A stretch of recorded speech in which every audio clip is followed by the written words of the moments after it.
Пред многу, многу далечни лета се случи една мисија света. Се редеа редума збуки веди, буква по буква во редот што следи. Во ноќта тивка светлина тле, погледот е строг, а срце се смее.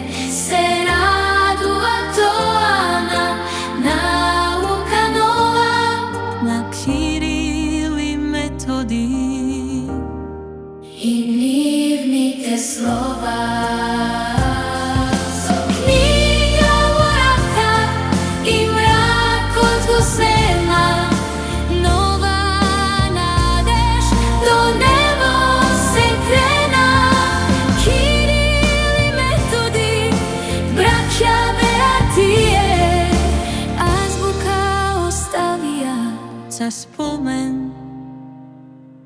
спомен да ни би.